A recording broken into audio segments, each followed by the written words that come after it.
শিক্ষার্থীদের মতামতের ভিত্তিতেই আগামী দিনে ছাত্রদলের রাজনীতি হবে বলে মন্তব্য করেছেন সংগঠনটির কেন্দ্রীয় সংসদের সহসভাপতি নাজমুল হক।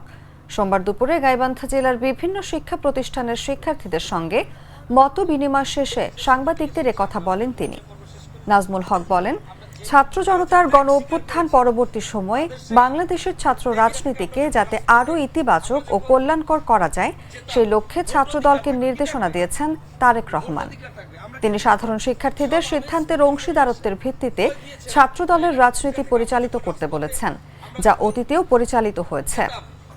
এ সময় উপস্থিত ছিলেন গাইবান্ধা জেলার দায়িত্বপ্রাপ্ত টিম সদস্য ছাত্রদল কেন্দ্রীয় সংসদের যুগ্ম সম্পাদক কাউসার মাহমুদ ও মোহাম্মদ জামিল হোসেন মুরসালিন। এছাড়া গাইবান্ধা জেলা ছাত্রদলের সভাপতি খন্দকার জাকারিয়া আলম জিম, সাধারণ সম্পাদক তারেকুজ্জামান তারেক, সিনিয়র সহ সভাপতি রাজিউল আলম রনি প্রমুখ। যেতাম ভোটও দিই। আমরা যখন এই আন্দোলনে বের হতাম, আমরা পরিবারের কাছ থেকে বিদায় নিয়ে যেতাম। আমরা একটা ছাত্র সংগঠনের কর্মী, ছাত্রদলের কর্মী। আমাদের দেশ প্রেমের জায়গা থেকে আমরা যখন রাজপথে আমরা যখন যেতাম, নিজেদের মোবাইল ডিভাইস মুক্ত হয়ে ফ্যামিলির কাছ থেকে বিদায় নিয়ে যেতাম। কারণ হচ্ছে আমরা হয়তো গ্রেপ্তার হতে পারি, আমাদের হয়তো বুকে গুলি লাগতে পারে।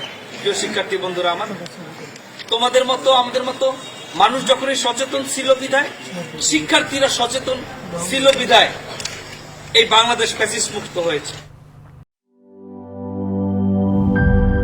জীবনের সাথে চলে hi-fi, all time healthy life।